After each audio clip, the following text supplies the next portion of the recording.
from that cogent discussion there on healthcare provision, we now train our focus on matters women in construction and manufacturing. I have created FaceTime with Esther Waikuru, who is the head of community development at Build Her. She'll be talking to us on more about this particular topic and also make us understand the space of women in this sector. Welcome to the program, Esther. Thank you, Doreen. Let's just start by understanding Build Her, when it was established and what it sought to mitigate. Okay, thank you, Doreen, for giving me a chance and giving Build Her a chance. Build Her is a training organization that empowers women in construction skills and link them to high-value jobs in construction and manufacturing. Build Her was established in the year 2018, and the training actually began in 2019. Yes. So this is like what has been 3 years of just making women feel like this is an area they can actually get into. Yes. Yes, true. This is an area where women feel comfortable, women follow their dreams, and they are able to achieve what they've aspired to do since they were young. Yes. So we train on various trades. Currently, we are training on carpentry and joinery, painting and decorating, tiling and flooring. Yes. And the training is purely women. And we are so excited because these women are from vulnerable situations, mostly from the informal settlements. So we focus from women aged between 18 years and 50 years. We've had women who are older who you didn't expect to join. So these women, most of them are single mothers, but they didn't have that opportunity of getting a skill that they can use to gain probably their economic empowerment. So you find the women did not have, when they were growing up, they didn't have access to education, neither training. So we give them a space and opportunity to follow their dreams. Yes. I mean, this is an area where you really wouldn't see the female folk mostly. And we'll come to the challenges momentarily. But just from you as an individual, why did you feel the need to get into this space and more so even be part of, persons training women in construction and manufacturing? Thank you. The reason why, and most of my colleagues join, is because of the passion that I had individually to ensure the vulnerable people, at least they have a voice. And the voice could be in very many aspects. That could be social and economic empowerment. For this room, for this idea is for Build Her, we ensure this woman who had lost hope, who had seen like the life is coming to an end, has skill that she can go out there and the contractor or the employer is proud of her because of the skill that she is giving out. Yes. I hear you. So then you talk about, the vulnerable, those in the informal settlements.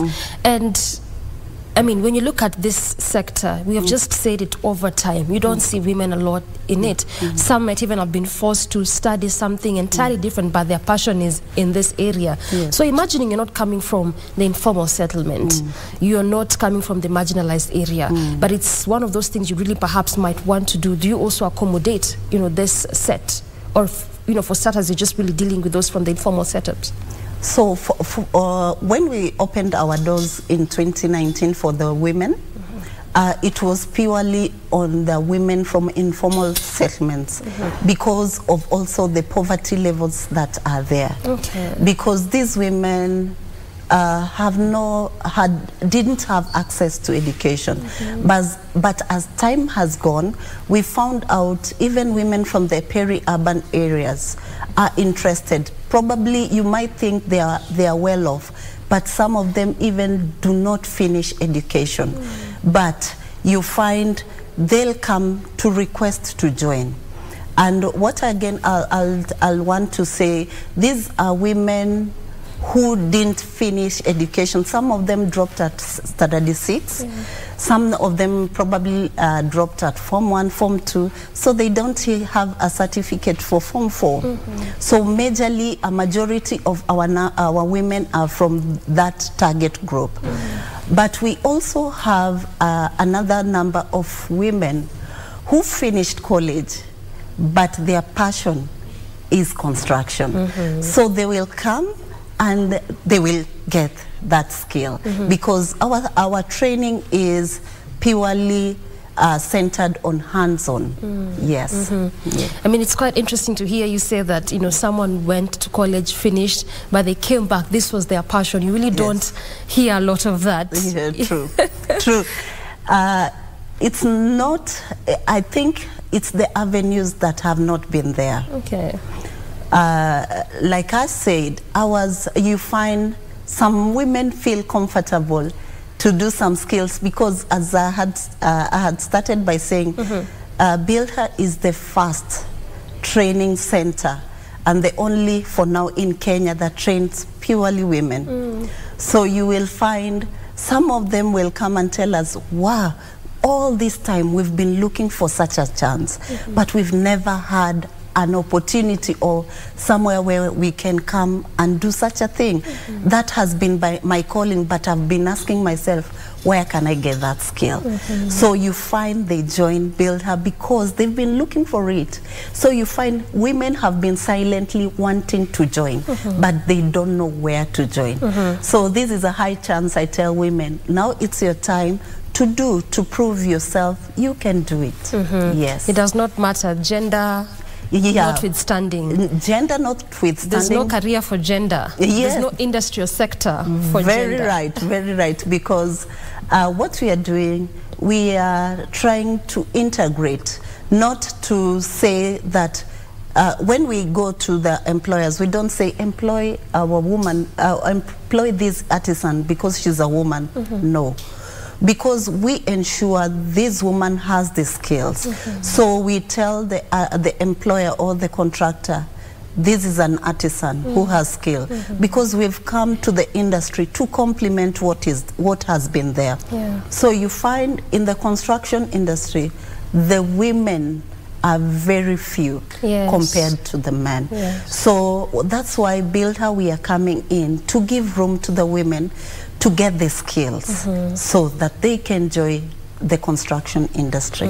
Yes. Let's not just go to those issues that really hamper women from joining this kind of sectors, the construction sector, manufacturing sector. I know you're trying to bridge that gap by training, but there's really quite a lot, particularly when it comes to the mental or how we view and see it. How big of a challenge is this when it just comes to women trying out in construction spaces and manufacturing sector? That's a very good question, actually, because that is the basis of why Builder is there. Okay. I can say it's been a challenge to change mindset. You start from the woman, the community, and the employers. It goes like that. So for us as the institution that trains women, apart from the technical skills, that the three that I've stated, that is carpentry, painting, and tiling, we also have the support training that is holistic employability wellness skills. They are known as life skills in other institutions. This one, we train the woman to navigate, to be able to navigate in this industry, because the training focuses on communication skills. Remember, this is a woman who didn't have access to any education, probably small education, but was not given room to be able to communicate professionally. So we give that room to this woman to be able to communicate professionally, because we understand communication skills can give you leadership. And then there is the issue of sexual gender violence, especially these women who majorly don't, some of them, those who don't finish education, you find they drop and they give free labor back at home. And some of them, they are abused. So most of them are really traumatized. By the time they come to build her, they are really traumatized. So we give them that access, that room and capacity to be able to navigate outside. In the construction world, just like any other job, it's not easy. It's for them to know how to navigate. So there is money management, how to manage their money. Remember, these women were back at home or they were doing minor jobs, but here they are going to get at least money that's going to make them probably buy a property, buy assets. So they need to understand how to manage that money. Leadership, conflict management, and on top of that, what I'd say, because what we do also in the market, we don't work in isolation. We go collect survey from the contractors. They give us feedback. What are the gaps or what are the needs that they need to provide? So like now we realized they need physical stamina. We introduce physical exercises, and then we introduce yoga and nutrition health. And lately, we introduced mental health, because this holistic wellness, you find they are able to maneuver and navigate in the construction scale. So at this rate, they are able even to change back at their homes, their husbands' mindset, their parents. So they're able to work and achieve their goals. I like that aspect when you talked about physical activity, because then this is one of those jobs that really requires a lot of energy and strength. So you need to be well able to to handle it. But let's backtrack and talk about mindset a bit. You know, quite a lot of shift begins from the mind, and I also, you know, like the progress in terms of even shifting their husband's mind or their brothers, uncles, and so on. But from your own analysis, do you think that this needs to begin from perhaps even school level? I mean, I was just telling you earlier that even from back in high school, when you'd have mentors, role models coming to speak to high schoolers. It's either a journalist, an engineer, a doctor, a nurse. It's rare, quite rare, that you'd hear someone, you know, from the construction area, either a contractor coming to speak on this sector or area, or an area that you could perhaps venture into, and particularly for women. Do we need to start from that particular place, and perhaps what can we do to just begin from there? That's great. I think that's a great idea, and which Build Her is embarking on. Together with the Ministry of Education and the county government. That's an idea not only at Build Her, because for us we are doing that, mentoring young girls in schools, in primary and secondary.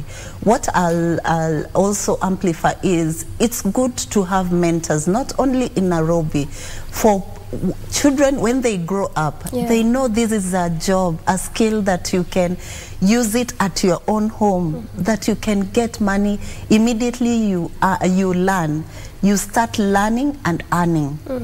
So it's a good mindset where when they grow up, they know, oh, this is an option that I can take, and this is an option like any other that gives money at the end of the day, that I'll support myself and I'll support my family as well as the nation at large. Yes, I hear you.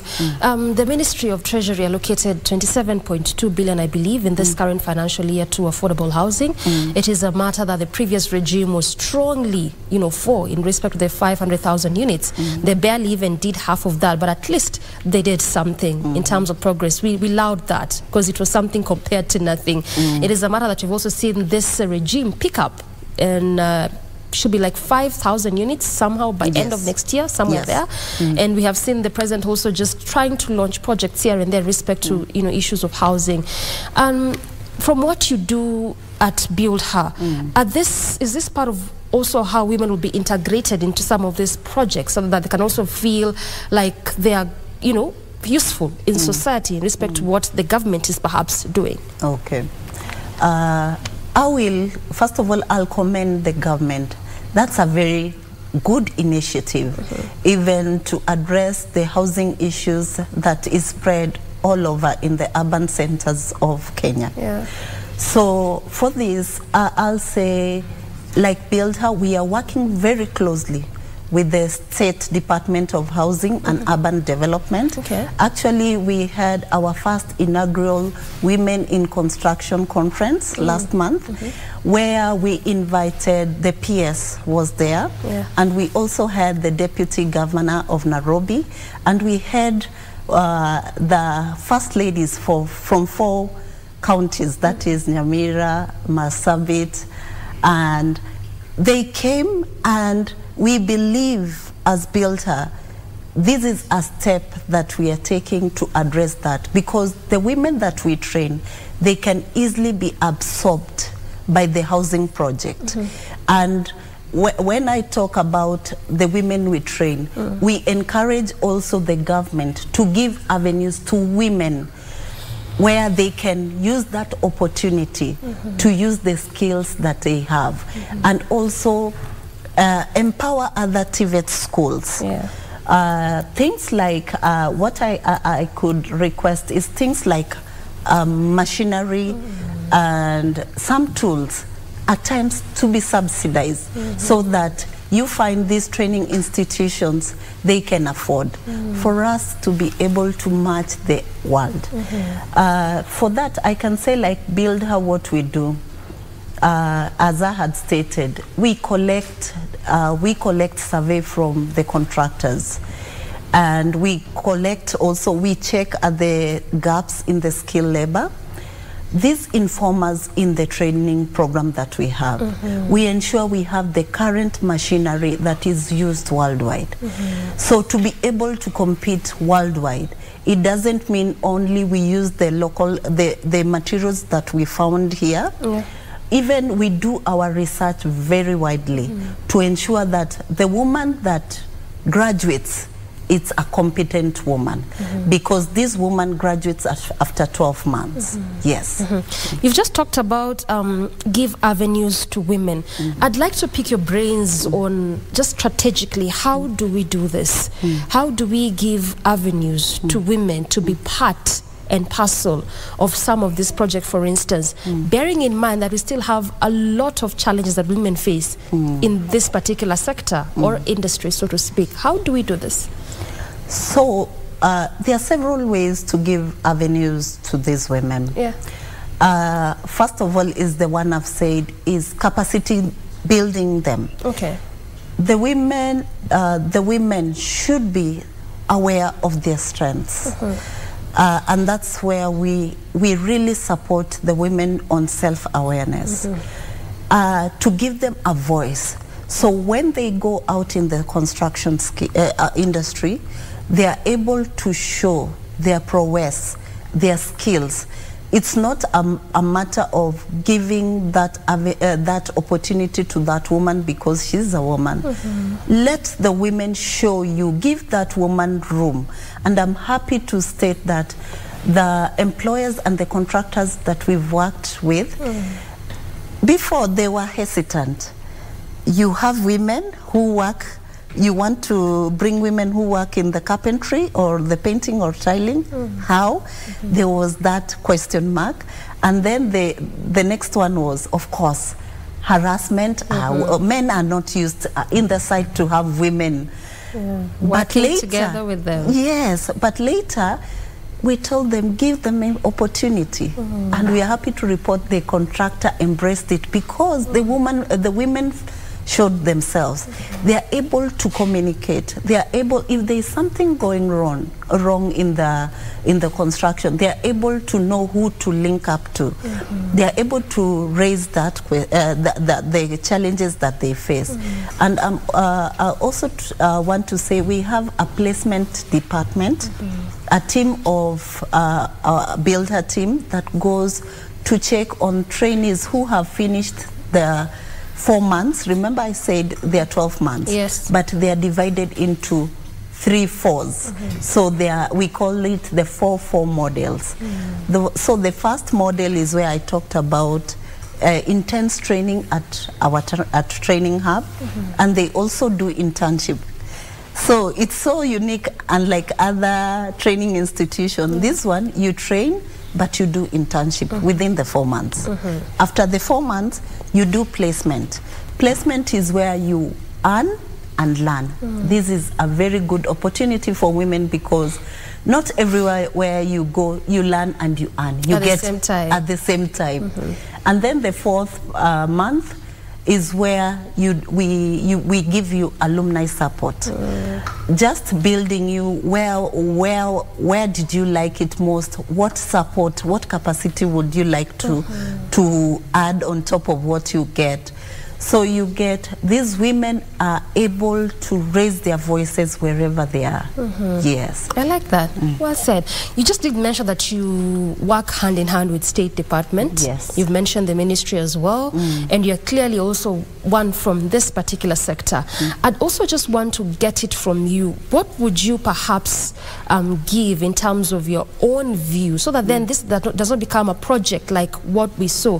In essence, it actually materializes. We're talking about this 5,000 units. We understand that even the 500,000 units that were proposed from the previous regime, some of them are actually still ongoing in areas of Pangani and Ngara, you know, as we speak. This is another project being spearheaded by this government. What would you give in terms of just so that we actually this project, they don't just become proposals and ideas, but they actually do materialize for the benefit of Kenyans? So my proposal will be the government to work closely with the community people. Okay. So more like with you? Yes, more like with us, and also mashinani, the people at the grassroots levels. All right. Because as much as they don't have capacity on economic power, the people in mashinani have ideas. And they can give those ideas to the government. So when together the government, the civil society, the community, they work together, they can say, yes, we want our houses to look like this. This is the size of house that we from people in mashinani, we can afford. Oh yeah, because you also get sometimes, you know, the houses are constructed, but you know, people are not going to stay there. Yes, so they can give their voice. Just give them room. Yes, you can guide, but give them room to give their ideas, to share their ideas, because I believe they have so much, because at times poverty can push you to have creative ideas, but you don't know where to give your ideas because you are economically incapacitated. Yes. So more or less like work with those ones that you want to construct these houses for. Yes. And like for us, you know, like when the government incorporate local communities working for the local projects, there is a lot of ownership, because people embrace it because they say, we are the one who constructed this house. These are ours. So they won't say,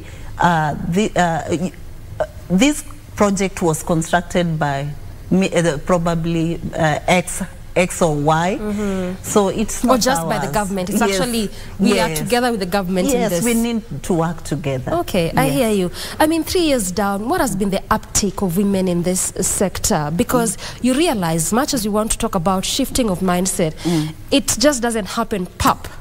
You know, it takes time, it's gradual. So what has been the uptake of women in the construction and manufacturing sector from your own assessment?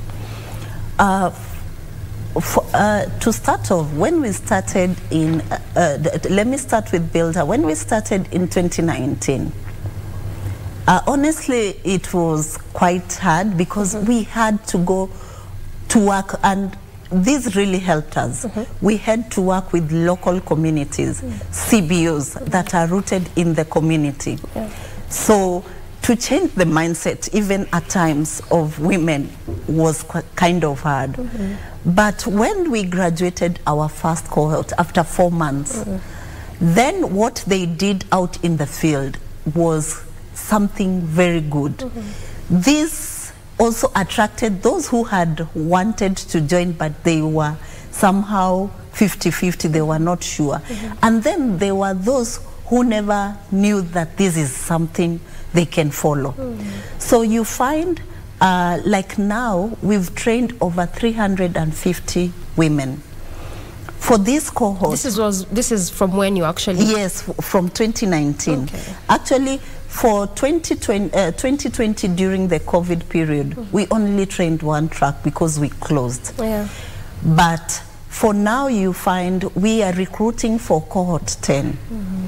The number we are getting is so much because we are getting over 500 applicants. And for this, what I want to point out, as much as we get our applicants, it's a vigorous exercise because for now the number is so high. Because people have understood, it's like you had stated earlier, it's a job like any other. Yes.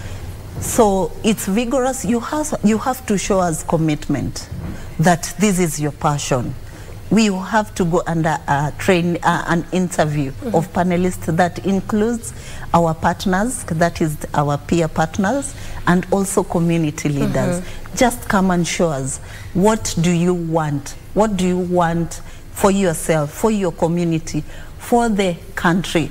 When we give you this opportunity, what are you going to give back? Yes. Yeah. You know, when you talk of a woman or women, you know, one might just think that perhaps taking a classical scenario, this is a construction site, you know, because it's a woman, one might just imagine the work is just to carry the stone, bring water. But you just said, you know, it's vigorous, it's a vigorous kind of training. So maybe just walk us through to understand so that actually we can begin to appreciate that, you know, even what that man can do in that construction site, a woman can also do, because then, as you've already rightfully put, this is a career like any other career. It's an industry like any other industry, and there's no gender when it comes to industry and sector.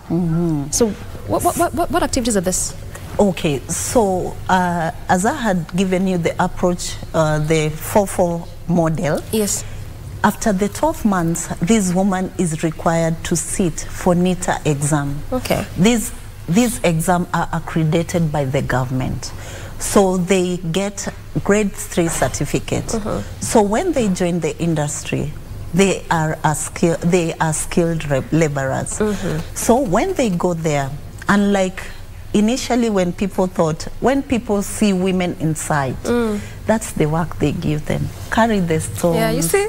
Yes. That's why we have you to like demystify for us. Yes. Oh, don't look down on these women in the sides. Don't look down on them. Yeah. So these women carry the nails. Yes. Come, just carry water for us. Yeah. But you find these women, they come with the skills. Okay. So they are good carpenters. They'll do your kitchenette. They'll do your painting, the decorating, decoration of the walls. Like now, you have the decoration that looks like a wallpaper, but it's used by paint. They'll do tiling. So they come with that skill. Just give them room. And I'm happy for the contractors that have given them that chance. So they'll do just like the other skilled laborers in the market. So they'll just do the same. So they're also well equipped, well skilled. They are well equipped, properly trained. Yes, after 12 months they are well. That's why I said the 4 first months they train. It's a vigorous training, but they also go for internship. You see, they are at our training hub, but they go out in the field. Saturday and Sunday they are out there in the field. And then after 4 months, they train, they go out there. Some of them self-place themselves. Self-place is where they go look out for jobs. Because we've already taught them on communication skills. So they'll go there, talk, look, they have their profiles. They'll go, they have their CV, cover letters. They have something to show, this is what I did. So they continue learning, that is the 4 months. And they earn.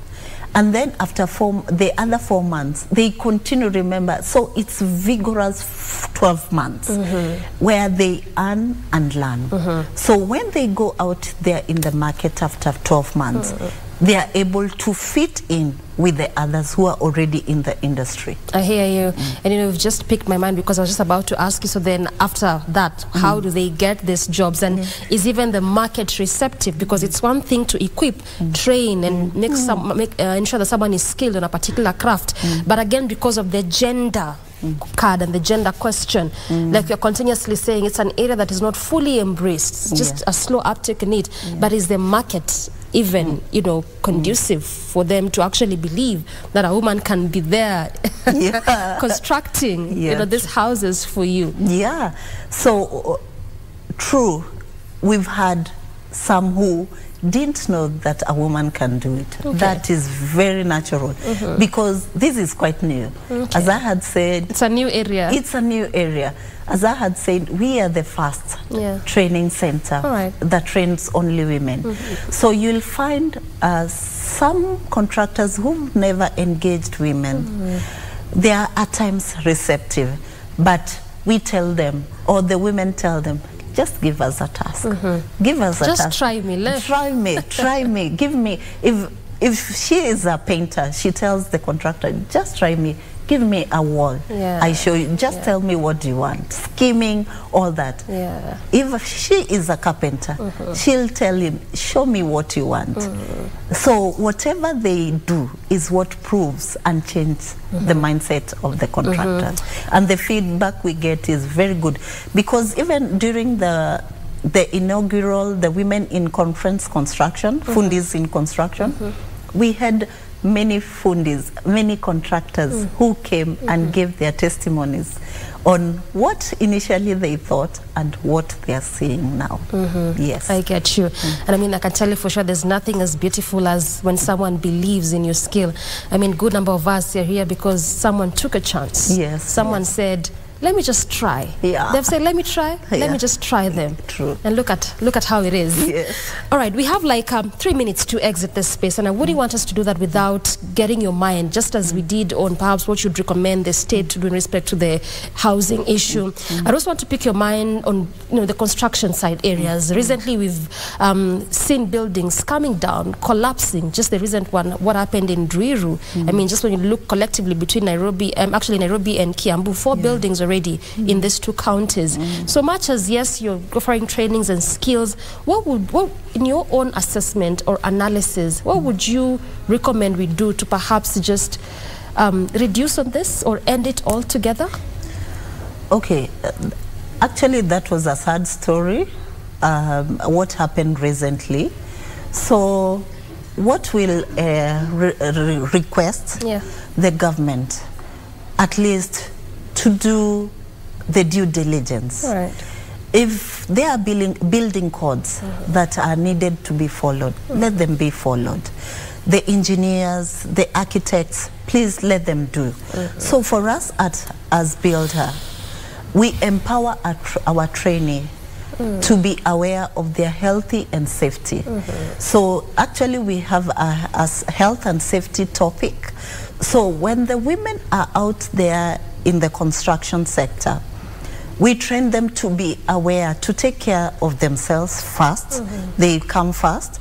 And if there is anything about health and safety they might see, they might come across during their work, they need to report to the supervisor.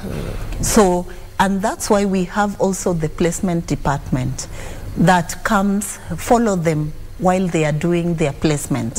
So issues like those, that's why we sit with the we like to sit with people like the State Department of Housing and Urban Development to raise such things.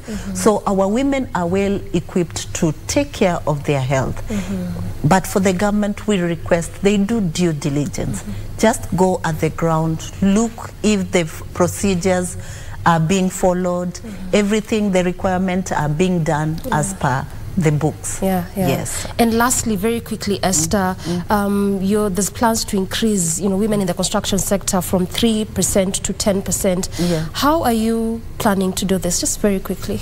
Okay, for Builder, what we are trying to do, we are including more trades. We are planning to include more trades. Currently, we have 3 trades.